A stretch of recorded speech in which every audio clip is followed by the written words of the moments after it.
What a game! It was it was it was a better one than we've had, and it feels almost relieving to sit here and not say that we just lost 7-1 in a horrible game. Yeah, there's progress being made. It's only 4-1 instead of 7 or 5-1. Yeah, they're on the come up. They're on the come up. Yeah, there's definitely a lot of progress today. Yes. So yeah, welcome everybody to our post game coverage. We're really excited to be here again tonight and being able to talk to all of you. So yeah, what a game that was. It started off all right. It was a quick period. Shots were 11-10 at the end of it. It was pretty close. Stützle got into his first scrum pretty early on. That was pretty fun to see. Yeah, he didn't snow the goalie, but then all of a sudden he's got 3 Canucks on him, and I don't understand what he did wrong, but he's taking on 3 guys at once. I love to see it. Yeah, he's getting right in front of the net, just like he's learning from Brady. Perfect. There you go. I mean, we could just get right into that first Canucks goal. We might as well. Yeah. That's I said last night, the power play found life. The Canucks power play and their top guys again showed up today. And that's what happens when you let a team who's down in the dumps find their groove. And they take away that middle play because they got burnt against that against Winnipeg like that. And Besser just makes them look silly. And I'm not going to fault Murray for that one. We'll get into him later. But I mean, got to stay out of the box. Their penalty kill is not great. Yeah, and I don't like to blame the refs. That's not what I like to do. But they were horrendous this game. Our penalty kill sucked too. Yep. But having that first call on Watson, he skated by him and brushed him as he was on the faceoff dot. It happens 300 times a game. They don't even count as hits, and he got the interference call. It looked to me like it was just because he kind of chicken winged his elbow afterwards, just emphatically. It had no effect on the pick itself. Just complete garbage. I don't like to pile on the refs either, but man, it was a frustrating night officiating wise, and you could say, they made it up at the end of the third, but at that point it's already 4-1, right? Yeah, exactly. And I was almost surprised that they made it up the way they did. Yeah. But yeah, that first goal, Brock Besser, he's sitting there on the goal line and nobody's doing anything. Josh Brown is just staring at him, and Eric Goodbranson, even though it's not his man, he's also just standing in front of the net. And Brock Besser sees that, and he sees that these are 2 slow guys that are just standing there, and he just walks right out in front of Matt Murray and tucks it home. Josh Brown had a tough night, and we got a comment already. I guess we can get into all the comments later, but this one just kind of points out D-zone coverage is atrocious. Jay Brown and Coburn can't keep up. I think that Josh Brown had a really tough night, but I've said this before, and I really like Coburn, and I thought he was actually not terrible tonight. Again, he gets called on a bogus penalty. I think it was in the second or the third. Yeah. But I don't mind Coburn's game at all, especially on that left side. I'd rather have him out there than Mike Riley 100%. Yeah, I think so. And I think they're really situational players. There's a lot of situations that, I might want to have Riley in over Coburn, but there's a lot of situations that I want Coburn in. And ideally, I don't want to have either of them in, really. I guess in an ideal world, maybe, hopefully, it sucks seeing all this happen, and we're not watching Eric Branstrom play hockey. And it's not even just that it's a top prospect, but it's the key piece in the Stone trade, right? Yeah. And I think the excitement of Stützle coming in and even Norris coming into his own from that Carlson trade really helped. Or not even help. I guess it only helps Pierre Dorion's case, but the prize piece of the best player, arguably, he's doing the best away from the team right now. The captain 100%. Of the Vegas Golden Knights would have been the captain of this team. The prize prospect that you got back has barely touched the ice in the NHL, and he's not even playing right now. How do you explain that? You can't. Yeah, I would rather see him in a position not playing on the taxi squad, because at least he's there. Exactly. Practicing with the team every day and stuff. Yeah, he's sitting at home right now. He's doing his own training in his gym, waiting to see what the AHL is going to do. Yep. It's hard because we have such a developmentally focused general manager, and he's not doing he's not developing his prospects, right? And I'm not going to sit here and say that I'm the best person to tell him how to do a job as a general manager, but why like, why not have him on the taxi squad? Why have Mike Riley over him? So my thing with this is I'm not gonna fault them for this whole plan with it's more Logan Brown and Brandstrom, right? Because Batherson's been handled appropriately, but I think the difference is that Batherson is a bit older than Brandstrom, so he had that chance to grow in the AHL already, right? But then COVID hits and everything changes. So I feel like Brandstrom this season would have been like Batherson last season, where he plays pretty much the second half of the year and bounces back and forth a little bit. Probably even the same with Logan Brown if he stayed healthy. Yeah, that's that being ideal. said, I feel like we're going to see them after this road trip because they got 3 games left on it, 2 in Edmonton and 1 in Montreal. Once they get back home, I think things are going to have to settle down with this lineup. And my God, they got to get rid of some of this dead weight, especially on the blue line. They need help immediately. We got to get a Sanderson up here as soon as we can. That would be a good addition, and whether he's NHL ready or not, if he came into this team, he would probably be the 4th best defenseman on the team easily, without even thinking of the other players. Maybe even 3rd. Who knows? Yeah. Who's 3rd? Who's 3rd? They can't be Zaitsev, right? He's back to Zaitsev. He's back to being terrible. I don't even know. For me, it goes the 3rd best defenseman on this team. I think Sanderson would be if you got Brandstrom up there. I think it would already. This is what the future's supposed to be. I think it would go Shabbat, Brandstrom, and then Sanderson. Like that's what the depth chart is supposed to look like in 10 years or whatever, right? Yeah, ideally that would be awesome. Yeah. Yeah. Anyways, that second goal in the first period was the 4th line out there against Vancouver's top line. And it wasn't so I'm trying to remember the shift correctly, but I'm pretty sure it was a defensive zone face-off. 4th line's out there for Ottawa, not a big deal, right?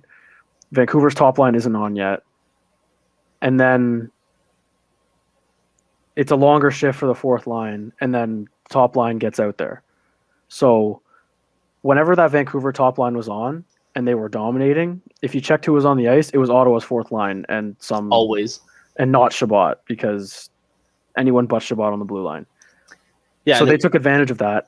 And they come back the other way after a broken up play in the offensive zone.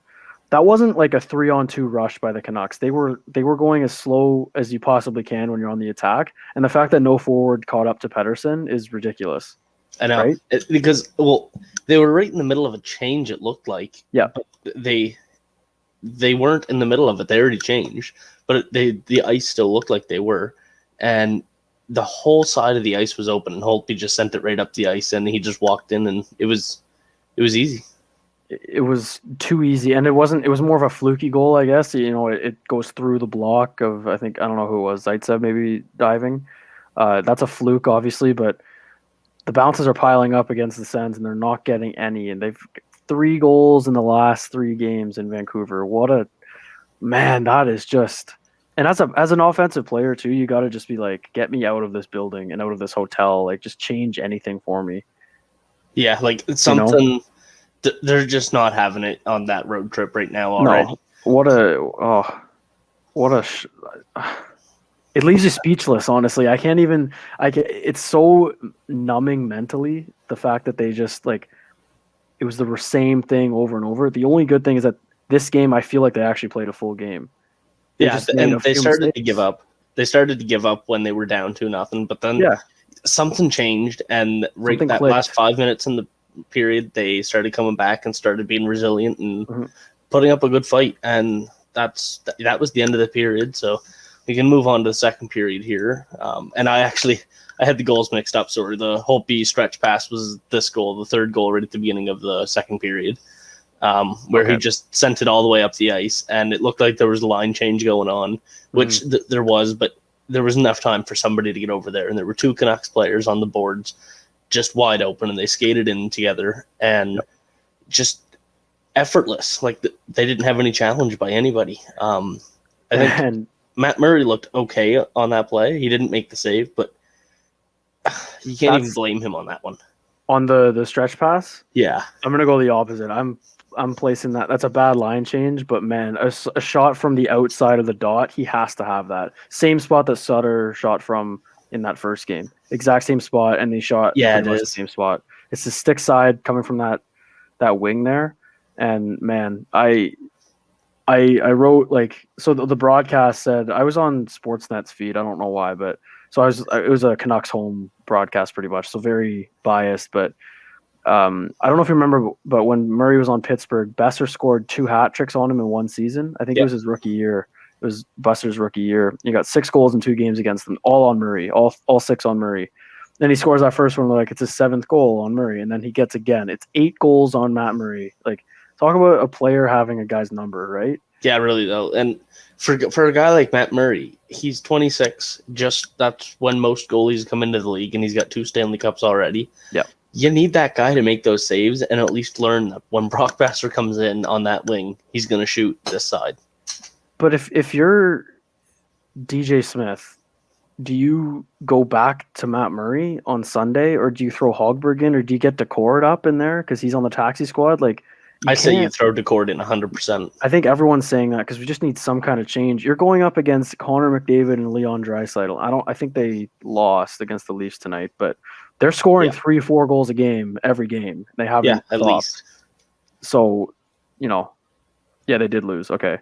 But, Draisaitl had 2 goals. Like, and both assisted by McDavid. So they're coming, right? And it doesn't end. That's this division. You're going back to back against the Oilers and then back to back against the division leading Canadians. It doesn't get any easier anywhere.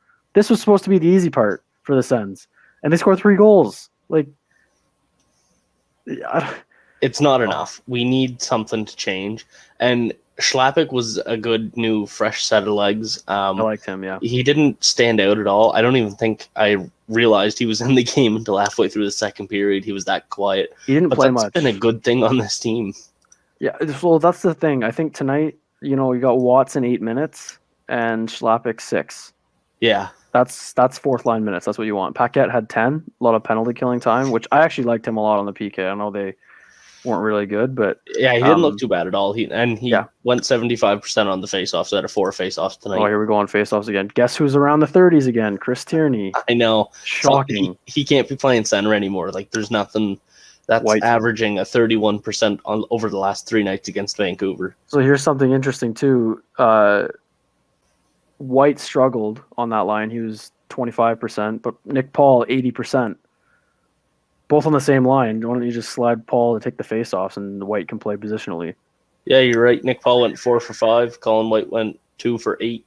Yeah, and Tierney, it's hard. 12 face-offs, he wins 4. Come on, man. And Tierney's playing 17, 18 minutes a night right now. Norris and he's not doing bad. He's a really good balance on that line with Stützle and Dadonov. Mm-hmm. No, that wasn't the line. Sorry. It was Stützle and Batherson for a little bit. Yeah, Batherson. I like that a lot. That's when things started to change. They changed that line and things started to pick up for them a little bit. Yeah, and then they put Tkachuk with Norris and Brown and Brown. Yeah, that line was good. So this is the thing too. And then they had Dadonov, Paul, and White. Going, which was also pretty good. We've said this before. The forwards aren't the problem. They are the problem scoring. That's their job. They need to score goals. Shabbat had the only goal tonight. No forwards got a goal. That's not what you want. And it was unassisted too. So just no points for anyone other than Shabbat tonight. But the D are the problem in the defensive zone. If you can say what you want, they had the puck the whole night, which they probably did. I don't know what the stats are in the analytics, but I'm almost positive that they had more possession at even strength than Vancouver tonight. Yeah, it definitely seems like it at least. Right. So, but when they don't have the chances, when they don't have the puck, they're giving up way too many chances, right? And the chances are either high danger or not. They're coming from the outside of the dots, and then your goalie can't stop a beach ball. So that's not a winning formula, and that's been the story so far this season, honestly, because I don't want to this was probably one of the best games they've played all year, which is really sad. Right up there with that first game against Toronto. Right? But they lost 4-1. They just couldn't score. Yeah. So other than that second period, the power play unit, they started off that period good. Mm-hmm. They changed it up in the third period, which I was questioning because I think they did it right in the second period. They had Evgeny Dadonov up on the point, and that's where he belongs. He's not looking good down there at the bottom of the circle, and he's got the best shot on the forward group. Well, he did before he came to Ottawa. He has the best shot on that forward group. So him standing at the point beside Chabot would make a good power play. He frustrated me a lot in the third period on that 5-on-3. I guess you can get into the third. I don't really have anything else. Oh, it was so sorry. The end of the second quickly. The Connor Brown was on the PK and has that breakaway with like 15 seconds left. 5. It's 5 seconds. It was really late, right? And he misses. Shocker. Connor Brown can't score on a breakaway. We know that. Yeah. But then they come back the other way. Horvat has like the same shot that Besser had. I swear to God, if that puck went in, Murray would not have started the period. No, he wouldn't have. And who knows? Maybe it's a different story, but he makes that save. That's what you need. You need the big save one way, then other goalie has to respond, and he did. Yeah. And another thing I thought about too is it was Holtby versus Murray. This is like the Caps against the Penguins, right? Like they play each other all the time. It's so weird that they're just both on different teams now. But so I was thinking like this isn't the first. Like Murray's played against Holtby before, and he got like way outplayed tonight again. He did again. And like I commented on a lot on Twitter on Braden Holtby tonight. Mm-hmm. He was one of the best players, roster players for Vancouver tonight. He was making great breakout passes, and a goalie. Yeah, like one of my tweets tonight was that Braden Holtby had made better breakout passes than our team has in the last 6 games. That was good. Yeah, I like that one. That was funny. But it's unacceptable. So Holtby had more assists than the entire Sens roster. Let's put it that way. Yeah. He had more assists than the entire Sens roster. He had a save percentage of .973 in this game. 37 shots and 1 goal against. Murray had 25 shots against, 4 goals allowed. An .840 save percentage. That's a problem. That's a big problem. And how do you solve it, though? Unless Decord comes in and shows that, like, if he comes in with another Hamburglar run, great. Yeah. But that's why it would have been great for Hogberg to, like, stand on his head, right? Like, it's there. And I think if they don't do anything with Decord, you can't start Murray in the next game. You have to. This was his chance to bounce back from that 7-1 game, and he hasn't. I'm writing an article right now on Murray. He's had 1 game this season where he's had a save percentage over .900. That's the problem right now with this team. You can live with a bad blue line. Like, you can even argue, like, in that 2017 run, the blue line wasn't fantastic. Like, it was Boucher's system that helped it, probably. Oh, 100%. But they'd give up a lot of shots in every game. And Craig Anderson was bottom 7 at least. Yeah, like they were in the bottom of the league in shots against, but Anderson was there. And then it was Condon. Condon had that great season too, because Anderson left with his wife, right? So you can have a bad blue line when you have a good goalie. And goalies win championships. And it's tough because Murray has done it twice. And like you go back and look at his stats, and he was phenomenal. He's the reason the Sens didn't win the cup that year. He is. He's ironic. The only reason. It's so ironic that it's him that's still screwing over the Sens. Like, yeah, exactly. And it's hard to try and not give him the benefit of the doubt because he's 26 years old with 2 Stanley Cup rings. Yeah. He carried that Pittsburgh team to the Stanley Cup, and I wouldn't say the Pittsburgh team carried him. He was excellent in those playoffs. Mm-hmm. It's just hard to give up on him because he's 26 years old and all that. And it's early. And it's early. Here's the thing. I saw someone say too on Twitter's great during all this turmoil, right? Because there's just all these numbers being thrown at you. Murray had he has a 6.25 million cap hit, and he's like the 7th highest paid goalie in the league, which seems high to me, right? Yeah. When you look at it like that, this is ridiculous. But when you look at it as, they had to overpay a little bit because it's Ottawa, sure, or whatever, but it's a 4-year deal, and I think they've got like 6 players maybe that are signed beyond this season. I don't know what it is for long-term deals. Yeah, not many at all. So he's a part of this team moving forward, whether you like it or not. With a full no trade clause. Yeah, I saw that too. A good thing though is that I don't believe they'll have to protect him for expansion because no one's going to take him. If Seattle wants to, sure, right? But depending because of his on no move clause, he has to be protected. I don't know if it kicks in until next season. I saw something on Cap Friendly. We can look at I don't that know. actually. It might. I don't know. We'll see. I'll take a look at that. Yeah, that's all I got for the second. It was just Murray was just the headliner, I guess. And then they were playing so well. Yeah, they were. And like they played good hockey this whole night. They didn't capitalize on what they had to capitalize on. No. And although there was a lot of diamonds in the rough tonight, there was Batherson that looked amazing offensively. Stützle was everywhere tonight. I wish he played 37 minutes tonight. Stützle was fantastic. It's exactly what he needed. Yeah, he had a great game. He wasn't on the score sheet at all, but he was everywhere at all times and noticeable while he was there. Yeah, he was perfect. I loved. He just looked like he had that extra jump. He was getting in the corners. He had the puck on his stick a lot, making great passes and stuff. So great stuff from him. Yeah. The rest of the third period, I feel like all the third periods have been the same on this road trip. We're losing going in, and that's how it stays. We don't put a ton of fight back into it. We showed a lot of emotion in that period that we were frustrated with how this road trip is going. We saw Tkachuk and Chatfield go into it. Chatfield got the extra, so it was a good penalty kill or penalty draw by Tkachuk. And then actually right after that, we went to the 5-on-3, which how do you feel that power play went? They had the puck the whole time, but it was Dadonov who had the puck the whole time, and he didn't move. That's what I felt like. It felt like he had it for 30 seconds on his stick and didn't even move once. Yeah, that power play, that 5-on-3 power play ended with about 7.5 minutes to go in the game. And at that point, so 12.5 minutes into the first, with that 5-on-3 for a minute and a half, we had one shot up until that point. Yeah, it's just not acceptable. You have to capitalize on 5-on-3 power plays. Yeah, and especially like that.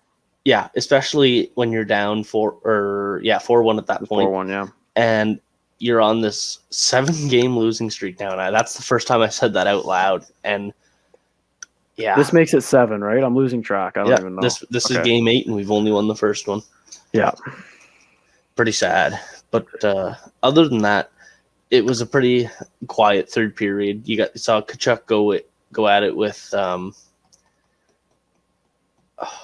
I don't even remember who it was right at the end of the game. McEwen. Yeah, McEwen. Grinder, yeah. Gaudette comes up and cross-checks Tkachuk, and then another guy steps in and fights for him. Like, grow up. Like, that's not... You don't need to do that for Vancouver, right? Yeah, not at all. But, so, I can talk about Tkachuk later, too, but, like, that's...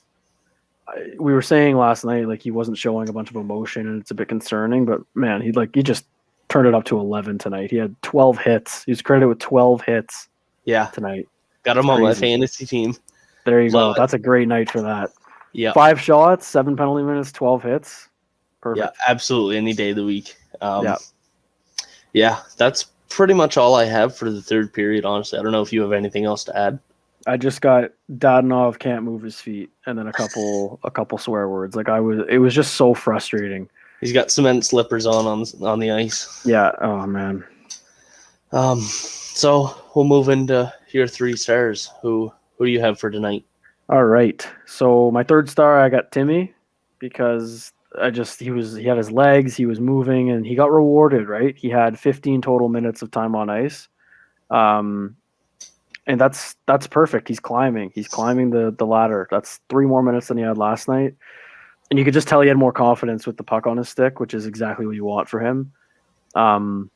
Especially not to mention that Lafreniere scored his first goal this season, his first career goal. So it's nice seeing Timmy take another step in this season, and I think he'll just continue to get better.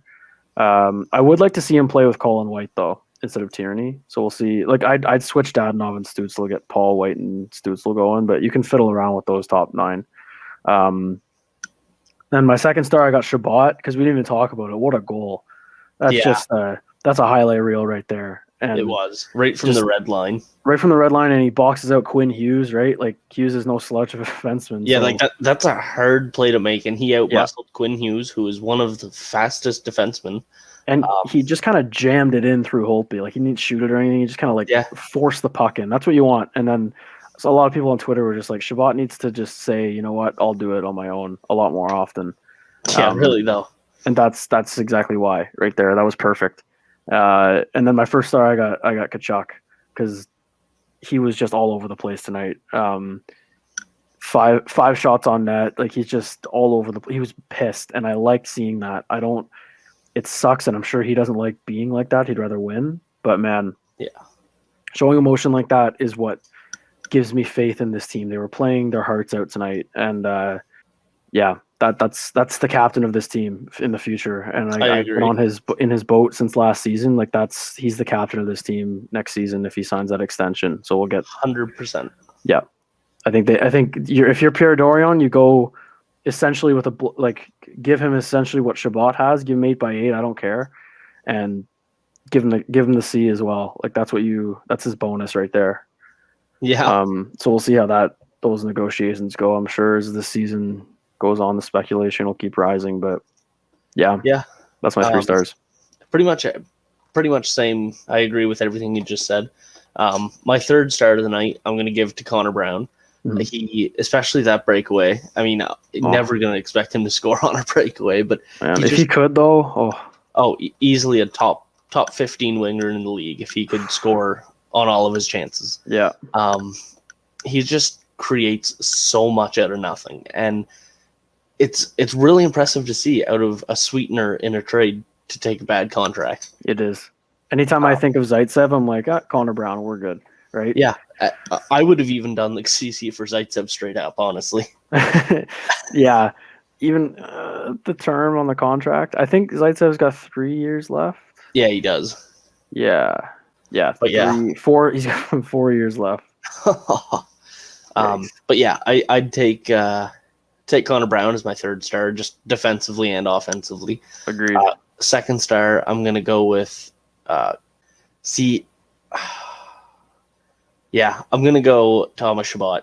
He arguably should have been covering his man on that second goal out front. He was really slow to get to Pedersen when he tapped it in. Yeah. But besides that, like, he put this team on his shoulders tonight. He scored that beautiful goal, and he just made such a presence on the ice tonight.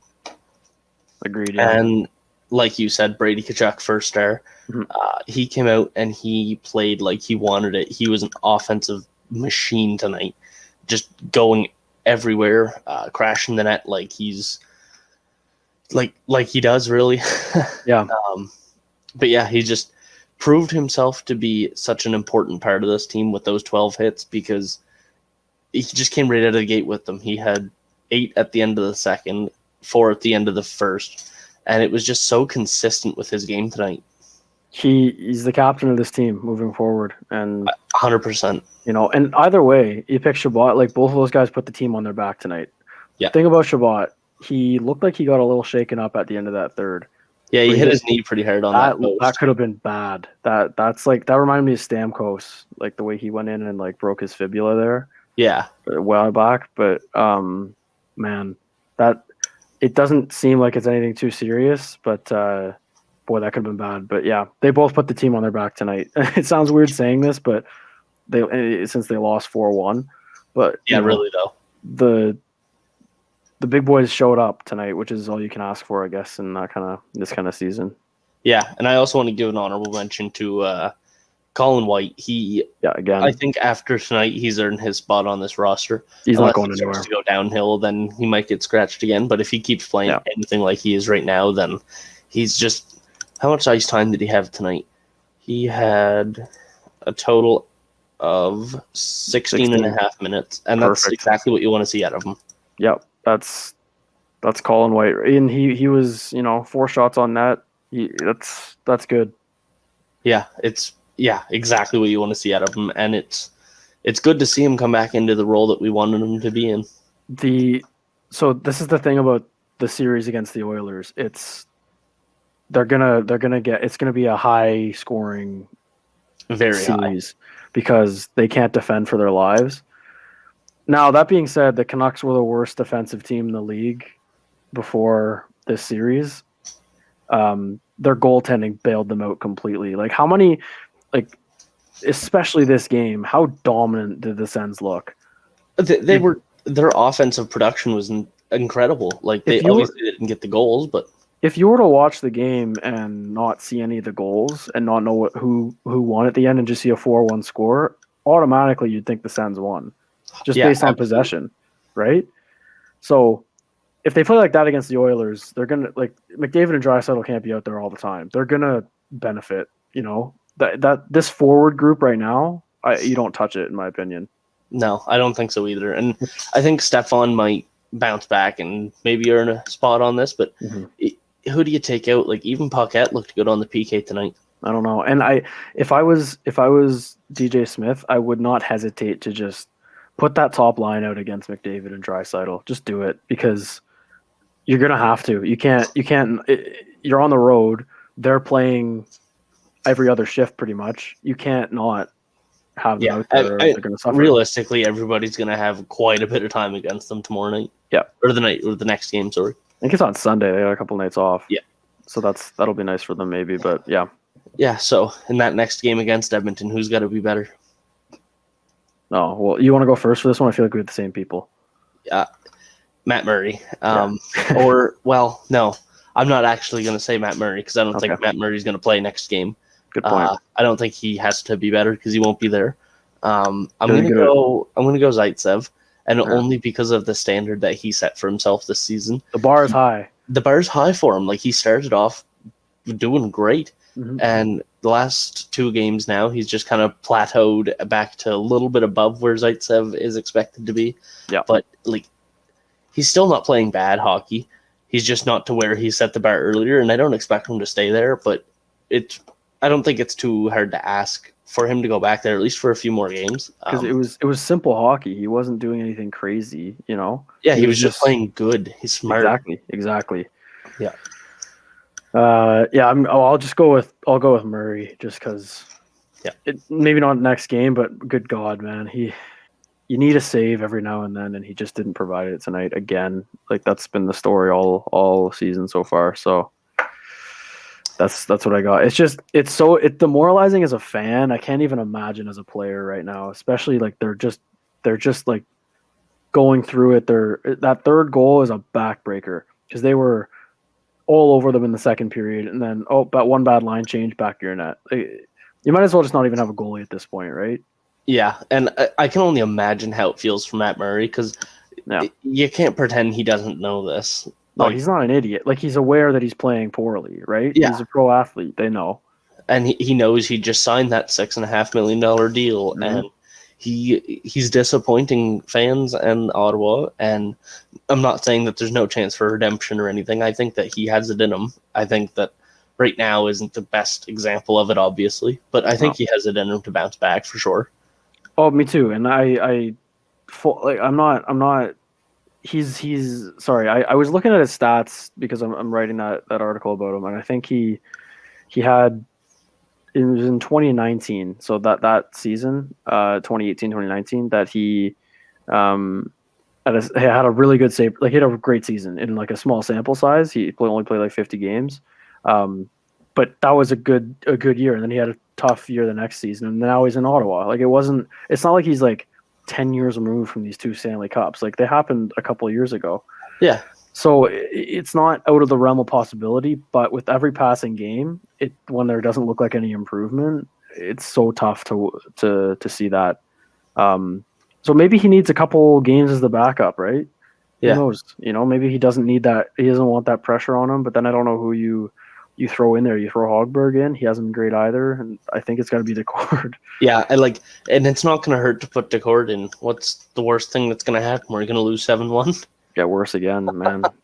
But yeah, we know this whole team is carrying this 7-game losing streak on their back, and we know it's demoralizing for them. But they're going in the right direction for sure. If you're DJ Smith, that's exactly what you need to say to them. 100%. You just need to hammer home the message that it's not. This isn't like. This isn't. They're not far away from it. Like they're right there. They are right there. I feel like if in a couple games, I feel like they're going to be able to just open the floodgates. Like once Batherson puts one in and Dadonov gets a couple, like and Stützle gets going again, like once the offense starts going, this isn't going to feel like such a crappy year. Yeah, that's the thing. Like we're talking about these games that we have one goal in the last three, Yeah.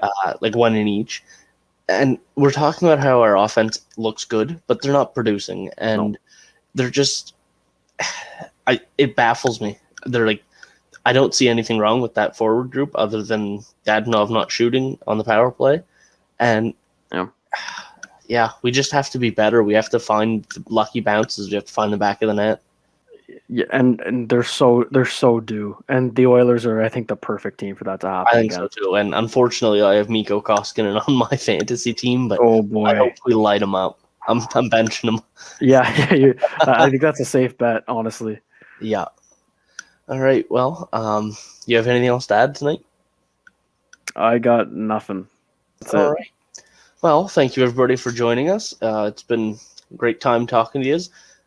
This has been the Game 8 for the January 28th game. Thanks for watching.